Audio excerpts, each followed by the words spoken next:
சிவாய நம்ம சொல்லுங்கய்யா. ஐயா சிவாய நமக. சொல்லுங்க. என்ன ஆடு கத்துற மாதிரி சத்தம்லாம் கேட்குது? நீங்களும் அண்ணாமலை ஏறலாம் முடிவு பண்ணிட்டீங்களோ? நான் ஆடுதான் வைக்கிறேன். இப்ப என்ன ஆடு வைக்கிறேன்னா கேவலமா? கேவலம் வேற சொன்னா சரியான தொழில் இது.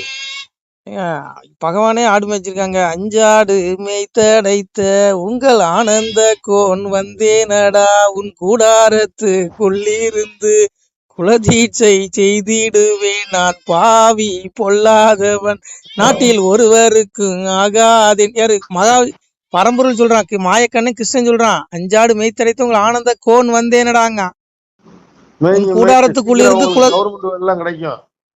ஆடு மேய்க்கிற புண்ணியங்க, பெரிய பாக்கியம். பகவானே மேய்ச்சிருக்கான். உங்களுக்கு ரெடி பண்ணிட்டு இருக்காங்கல்ல, அதனால இங்க பாருங்க, அரசாங்க வேலை ஆக்கப்படும் அப்படின்னு சொல்லியிருக்காங்க. அண்ணன் சீமான் சொல்லிட்டாரா? கரெக்டா சொன்னா புட்டு விலகி போயிடல. சரி, அதனால பாருங்க, என் ஆடு வேற கத்துது. உங்களுக்கு என்னதான் பிரச்சனை? எதுக்கு போன் பண்ணீங்க சொல்லுங்க. இல்ல, அண்ணாமலைய பத்தி தலைவர் ஆவாருன்னு சொல்றாங்களே, தலைவர் ஆவாரா? ஆமா ஐயா, அண்ணாமலை மீண்டும் தலைவர் ஆனாதான் உருப்படும், இந்த கட்சி உருப்படும். இப்ப என்ன சந்தேகம்? நான் ஒண்ணு புரிஞ்சுக்கோங்க. இன்னைக்கு ஓட்டு போடுறது மக்கள் யாரும் இன்னைக்கு பிஜேபி தமிழ்நாட்டுல ஓட்டு போடணும்னா ஒண்ணு மோடி முகத்துக்காக போடுறது, பிஜேபி காரன் போடுவான். ஆனா இன்னைக்கு பிஜேபிக்கு 90% ஓட்டு போட போறது மாற்று கட்சியில இருந்து வந்தவன். அதிமுக, திமுக, இப்படி எல்லா கட்சியிலயும் உள்ள மாற்று கட்சியினர் வந்திருக்காங்க. நிறைய பேர் வெளியில இருந்து ஆதரிக்காங்க. அவங்க எல்லாம் அண்ணாமலை முகத்துக்காக கண்டிப்பா ஓட்டு குத்துவாங்க.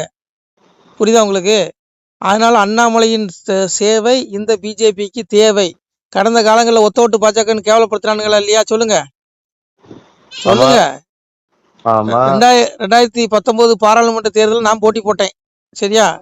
நான் போட்டி போடும்போது எனக்கு 1184 ஓட்டு விழுந்துச்சு. சரி, புரிஞ்சுக்கோங்க. இத்தனைக்கு நான் ஒரு பிரச்சாரத்துக்கு போகல. இத பெருமையா சொல்லல. அப்ப மக்கள் இப்ப ஓட்டு போட்டாங்க. சரியா? அதனால இங்க ஒண்ணு புரிஞ்சுக்கோங்க. இங்க முன்னைக்கு பிஜேபிக்கு ஓட்டு போட போறது யாரு? 10% பாஜக, 90% மாற்று கட்சியில இருந்து உள்ளவங்க தான் ஓட்டு போட போறாங்க. இப்ப அண்ணாமலை நீக்கினதுனால, தலைவர் பதவியிலிருந்து நீக்கினதுனால அந்த விரக்தி, அந்த ஒரு ஓட்டு பிஜேபிக்கு வராது. எழுதி வச்சுக்கோங்கண்ணா. உண்மை இது. உங்களுக்கு கசக்கும். உண்மை எல்லாத்துக்கும் கசக்குது. சொல்லும் போது நிறைய பேருக்கு வருத்தமா இருக்கும். வருத்தப்பட்டாலும் கவலை. இதான் உண்மை. நீங்க என்னமோ இன்னைக்கு இவ்வளவு ஓட்டு வந்தது எல்லாமே பிஜேபி காரன் போட்டா நினைச்சிட்டு இருக்கீங்களோ? கிடையாது. பிஜேபி காரன் 10%, 90% மாற்று கட்சியில் உள்ள மக்கள், அண்ணாமலையை பிஜேபியில அல்லாதவர்கள், பிஜேபியில இல்லாத வெளியில இருந்து ஆதரிக்கக்கூடிய நபர்கள் தான் இன்னைக்கு பிஜேபிக்கு ஓட்டு போடுறாங்க. சொல்லுங்க, அவருக்கு என்னங்க? அவரு பாருங்க, செவனேன்னு இருந்து பாரு மனுஷன். அவரே சொன்னாரு, நான் பாட்டு இனி என்ன எனக்கு இந்த பதவி வெங்காயம் மாதிரி, நான் பாட்டுக்கு போய் என் ஆடு மேய்ப்பேன்னாரு. அவருக்கு என் ஆடு கத்திட்டு கிடக்கு. இரு வரேன். அதனால புரிஞ்சுக்கணுங்க. பாருங்க, ஆடு கத்து கேக்குதா? ஆடு கத்துறது கேட்டதுனாலதான் கேட்டேன். என்னங்க ஆடு கத்துது? அது ஆளு கொஞ்சம் தள்ளி வந்தாலே கத்திருந்து. அப்ப அழுத்துட்டு போன மேய்ச்சலுக்கு. சரி, புரிஞ்சுக்கணும். அதனால இங்க பாருங்க, அண்ணாமலை மீண்டும் தலைவரானா பிஜேபி உட்படும், மீண்டும் உயிர்த்தெழும். இப்ப இருக்குதானே தெரியாத அளவுக்கு இருக்குது. புரிஞ்சுக்க. எதை நம்பி இவங்க எடப்பாடி கூட கூட்டணி வச்சாங்கன்னு பாருங்க. எடப்பாடிக்கு ஓட்டு எத்தனை ஓட்டு விழும்? 100 ஓட்டு விழுறதே சந்தேகம் தான். மீதி பிஜேபி அதிமுக ஓட்டு மொத்தமா அண்ணாமலை பின்னாடி வந்துருச்சு. இவங்க தவற விட்டுட்டாங்க. அதாவது அதிமுக தொண்டர்கள் 90% அண்ணாமலைஜியை ஆதரிக்க ஆரம்பிச்சிட்டாங்க. அந்த ஓட்டெல்லாம் வந்துடும். அப்புறம் எதுக்கு எடப்பாடி தேவையில்லைங்க உங்களுக்கு? இவங்க ஏதோ ஒண்ணு தப்பு கணக்கு போட்டாங்கன்னு நான் நினைக்கிறேன். எப்பவும் போல தப்பு கணக்கு போடுறாங்க. யாருக்கு எந்த பதவியை கொடுக்குன்னு தலைமைக்கு தெரியாது. மத்திய தலைமைக்கு பிஜேபியில உழைச்சி செருப்படி வாங்கினவன், பிஜேபிக்காக வேலை செஞ்சு படுகொலை செய்யப்பட்ட குடும்பங்கள் தமிழ்நாட்டில் நிறைய இருக்கு. அந்த குடும்பங்கள் யாருக்காவது ஒருத்தருக்கு கவர்னர் பதவி கொடுக்கலாம். அந்த குடும்பத்துல யாருக்காவது துணை ஜனாதிபதி பதவி கொடுக்கலாம். அதெல்லாம் கொடுக்க மாட்டேங்கிறாங்க. திமுக புகழ் பாடுறவங்களுக்கு தான் எல்லா பதவியும் கொடுக்குறாங்க. அதனால நானும் இன்னையிலிருந்து திமுக புகழ் பாடலான் இருக்கேன். நீங்க என்ன நினைக்கிறீங்க? திமுக வாழ்கன்னு சொல்லிடுவோமா? ஏன்னா திமுக ஆதரிக்கவங்களுக்கு தான் இங்க பதவியே கிடைக்குதுங்க. சொல்லுங்க, திமுகவை ஆதரிக்கவங்களுக்கு தான் இங்க பதவியே கிடைக்குது. அதனால நானும் நீ திமுக வாழ்கன்னு சொல்லிடலாமா? சொல்லுங்க. என்னையா இது? என்ன நினைச்சிட்டு இருக்காங்க எனக்கு? நான் என்ன சரி, வேலை செய்யணும் கூலியை கொடு. நான் என்ன கேக்குறேன்? எல்லா கட்சியிலையும் வேலை செய்யணும்னு கூலியை கொடுக்கான். இங்க மட்டும் தான் தலைகீழ இருக்குது. பிஜேபி துண்டை தோல்ல போட மாட்டான். தோல்ல போட்டா அது கேவலமா நினைப்பான். சும்மா அவனுக்கு தான் அங்க பதவி, பெரிய பெரிய பதவியெல்லாம் கொடுக்குறான். இங்க தொண்டர்கள், நான் என்ன சொல்றேன், தமிழக பிஜேபி பொறுத்தவரையில சொல்லு. தொண்டர்கள் மட்டும்தான் இந்த கட்சி ஆட்சியை பிடிக்கணும், நல்லபடியா நம்ம தனித்து தாமரை மலர்னு நினைக்கிறான். மீதி எல்லா தலைவரும் என்ன நினைக்கிறான், எந்த கட்சியில வேணாலும் கூட்டணி வை, எனக்கு சீட்டை கொடு, நான் எம்எல்ஏ ஆகணும், மந்திரி ஆகணும், எனக்கு கவர்னர் ஆக்கிரு. இதான் ஒவ்வொரு தலைவரும் நினைச்சிட்டு இருக்கான். பெரிய சுயநலவாதிங்க. ஒன்னா நம்பர் சுயநலவாதி இருக்க கட்சி பிஜேபி தான். இது அண்ணாமலைக்கே தெரியும்யா. அண்ணாமலை கையில ஒரு சாட்டை கொடுத்து வச்சு வெளுன்னு வெளுத்துருவாரு. ஏற்கனவே வெளுத்தாருல, அந்த மாதிரி வெளுத்துருவாரு. நான் சொல்றது இந்த மாதிரி புல்லுருவிகளை சொல்றேன். அதனாலயா ஒண்ணு இங்க பாருங்க, அதாவது அவர் பேசாம ஆடு மேய்க்க போயிடலாம். பகவானே ஆடு மேய்க்க புண்ணியமான தொழிலுங்க. எங்க அப்பா சொன்னா, செடி களைத்து வேட்டையாடி தெளிந்த முயல் பிடிக்க வந்தேன், அதிகமுள்ள வெடிகள் கொண்டு அவனுக்கு வைத்து சுட்டிடுவேன், பழிபாவம் செய்திடுவேன், பார்த்து இருங்கோ கொஞ்ச நேரத்துல. ஆத்மாவை தேடுங்க. எங்க அப்பா பரப்பூர் மாயகிருஷ்ணன் என்ன சொல்றான், அந்த ஆடு மேய்ச்ச கண்ணன் சொல்றான், சரி பிள்ளைகளே செடி களைத்து வேட்டையாடி தெளிந்த முயல் பிடிக்க வந்தேன். அதாவது நல்ல ஆத்மாக்களை, நல்ல பிள்ளைகளை மோட்ச வீட்டுக்கு, என்னுடைய உலகம் அழியாத உலகத்துக்கு முக்தி கொடுக்கறக்க அழைக்க வந்தேங்க. அந்த பரமல் ஆடு மேய்ச்ச மாயக்கண்ணு சொல்றான். அண்ணாமலை ஆடு மேய்ச்சிட்டா இருக்க, ஆடு மேய்ச்சங்க. ஒருவேளை இவர் மாயகிருஷ்ணனுடைய அவதாரமா இருக்குமோன்னு எனக்கு சந்தேகமா இருக்குது. ஏன்னா பகவான் எந்த ரூபத்துல வருவான்னு தெரியாங்க. கீதையில சொல்றாருலாம், அஜோஸ்பி சன்னவி ஆத்மா பூதான வைஸ்வர சுத்தின் பிரகிருதி சுவாமைசாய் சம்பாவயா எதாயி தர்மசிய கிளநீர் பவதி பாரதா பித்தானம தர்மசிய ததாத்மான சுஜாமிக பரித்ராணய சாதினாம் விநாய சாய சதுர்ஸ்தாம் தர்ம சம்ஸ்தாபனாத்தை சம்பாவிக்கிறான். ஒவ்வொரு யுகத்திலையும் வரேன். எப்படி வரேன், நான் மனுஷருவன ஈஸ்வரனாக சிவனாக இறைவனாக இருந்து கூட என்னுடைய பிரகிருதியை, என்னுடைய படைக்கும் ஆற்றலை வசப்படுத்தி கொடுத்து சாதாரண மனிதன் போல வெளிப்பட்டு தர்மத்தை காப்பாத்துறேங்கிறான். அண்ணாமலையும் ஒரு குச்சி எடுத்து ஐபிஎஸ் பதவியை ராஜினாமா பண்ணிட்டு ஆளுமைக்கு வந்துட்டாரு. அப்போ ஒருவேளை இவரும், எனக்கு யாருக்கு தெரியும், பகவானா கூட இருக்கலாம், அவதாரமா கூட இருக்கலாங்க. அப்ப அவதாரத்தெல்லாம் ஓரம் கட்டிடுறீங்க. சும்மா மலஞ்சலம் கழிக்கிறவங்களை கொண்டு பெரிய உச்சாணி கும்பல கொண்டு உட்கார வைக்கிறீங்க. ஆனா போவாங்கயா, இந்த கட்சியை வேண்டாம், ஏதாவது வந்துட போது வாயில. எனக்கெல்லாம் வெறுத்துட்டுங்க, சத்தியமா ரொம்ப வெறுப்பா இருக்கு. அண்ணாமலை என்னைக்கு அண்ணாமலை தூக்கிக்கல அன்னையிலதான் எனக்கு ஒரு ஈடுபாடு இல்லை. இது ரொம்ப வருத்தமா இருக்கு. அதனால பரம்பொருளை தேடுங்க, அப்பாவை தேடுங்க, மோட்சத்துக்கு வெளியே தேடுங்க. இந்த வாழ்க்கை வேண்டாம், இது ஒண்ணும் கிடையாதுங்க. எப்ப வேணாலும் வாழ்க்கை முடிஞ்சிடும். இது அற்ப பதவி, இங்க ஒண்ணும் கிடையாது. இதெல்லாம் துன்பம், சரி, இது இன்பம் கிடையாது. இங்க நீங்க இந்த பூமியில கிடைக்கிற ஆடம்பர வஸ்துக்கள், இந்த பதவி புகழ், இது எல்லாம் மாயை. கனப்பொழுதுல மறைஞ்சு அழிஞ்சு போயிடும், நரகத்துக்கு கொண்டு போயிடும் ஆத்மாவை. அதனாலதான் பகவான் சொன்னான், தற்பெருமை மோகம் அகன்றவர்கள், பற்று என்ற குறைபாட்டை வென்றவர்கள், பரமாத்ம ஸ்வரூபத்தில் நிலை பெற்றவர்கள், ஆசைகளை முழுமையாக அழித்துக் கொண்டவர்கள், இன்ப துன்பம் என்ற இரட்டைகளிலிருந்து விடுபட்டவர்கள் ஆகிய அவர்கள் அந்த அழிவற்ற பரமபதத்தை அடைகிறார்கள். மீதி எல்லா பயிலும் நரகத்துக்கு போயிடுவான். ஆடம்பரத்தை விட்டுறணும், தற்பெருமையை விட்டுறணும், பதவி வந்தோடனே தற்பெருமை வந்துடும், ஆடம்பரம் வந்துடும், மோகம் வந்துடும், இது ஒண்ணு நரகத்தில் தள்ளிரும். காமம் கோபம் பேராசை, இந்த 3 நரகத்தின் நுழைவாயில்கிறான் பகவான். இந்த 3 விட்டுருங்க, பரகதி கிடைக்கும், மோட்சகதி. அதுதான் நமக்கு. நம்ம பூமியில பிறந்ததே நம்ம இன்னும் 84 லட்சம் பிறவி, புழு விலங்கு ஆடு கோழி பன்னி நாயின்னு பிறந்துடக்கூடாது, பிறந்த பிறகு சாவக்கூடாது. இந்த பிறவி மனித பிறவிலே பகவானை தேடினா மோட்சம். 84 லட்சம் பிறவிலிருந்து தப்பு வைப்பீங்க. ஆத்மாவை காப்பாத்திக்கோங்க. நம்ம வீடு இங்க இல்ல, நம்ம வீடு பரத்துல இருக்கு, இகத்துல இல்ல. இக வாழ்வு கொஞ்ச நாள், பரவாழ்வு தான் நிரந்தரம். இந்த ஆத்மா ஒளிமயமான உடம்பு, இந்த உடல்ல இந்த ஆத்மா சிறைப்பட்டு இருக்கு, ஒளிமயமான உடம்பு ஆத்மா. அந்த ஆத்மா அந்த ஒளிமயமான உலகத்துக்கு போகணும், அப்பாட்ட போகணும், பரம்பொருள்கிட்ட. அதை விட்டுட்டு பதவியெல்லாம் விடுங்க. இதுல அற்பவங்க. பாஜக தலைவர் பதவி என்ன, பிரதமர் பதவி கிடைச்சானே, எந்த பதவியும் சிவலோக பதவியை விட கீழான பதவி தான். வைகுண்ட பதவியை விட கீழான பதவி தான் சொன்னாங்க. இப்ப என் பேரில் அன்பு கொண்ட பக்தன் உயிரை எமன் வந்து பிடியான், வட்டமாம் கரடனிட்டு வருவேன் நான் வைகுண்டம், தங்க திருத்தேர் கொண்டு என் மகனை அழைத்து செல்வேன்.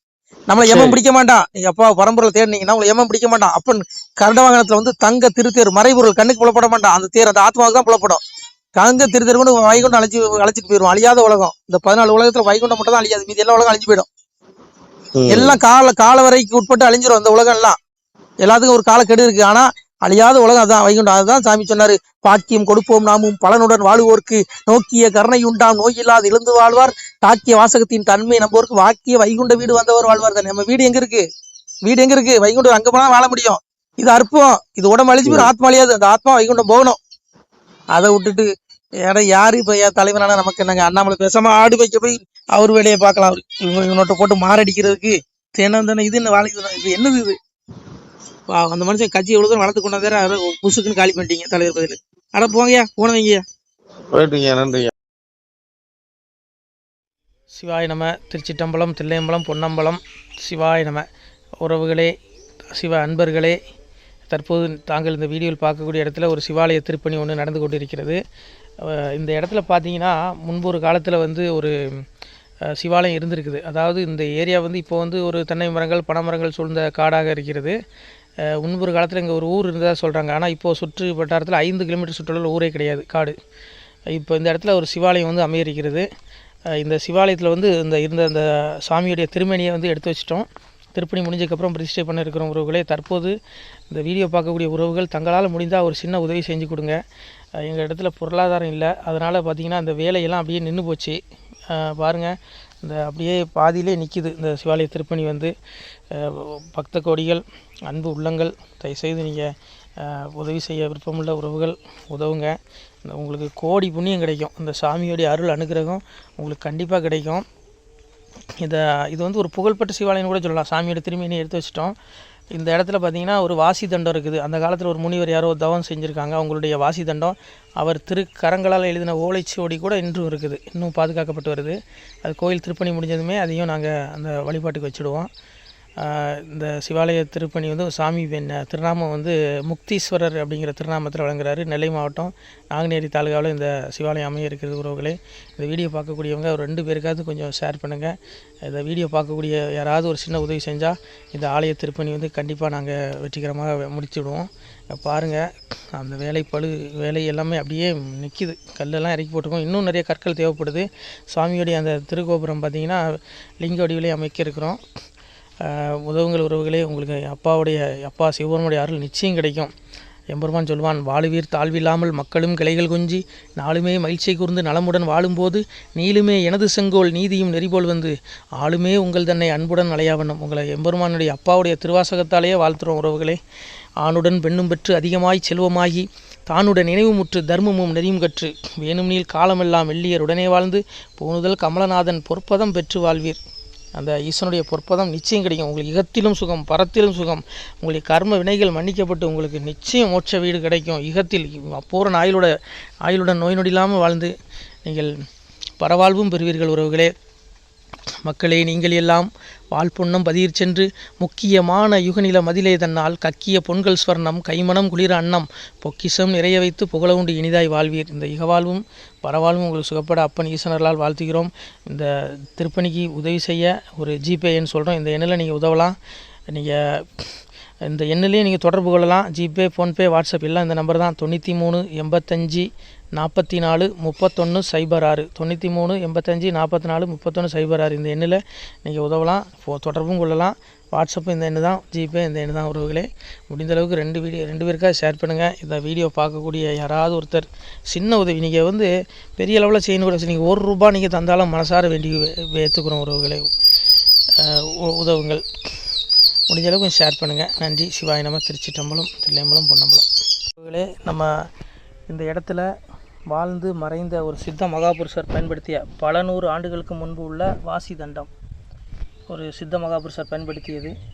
அவர் திருக்கரங்களால் எழுதிய அந்த ஓலைச்சுவடி கூட பாருங்கள், இன்னும் பாதுகாக்கப்பட்டு வருது. இந்த சிவாலயம், நம்முடைய அந்த சிவாலய திருப்பணி முடிந்ததுமே எம்பெருமான் அவர் எழுதிய அந்த சிவனை பற்றி புகழ்ந்து எழுதிய அந்த பாடல் வரிகள் இதில் இருக்குது.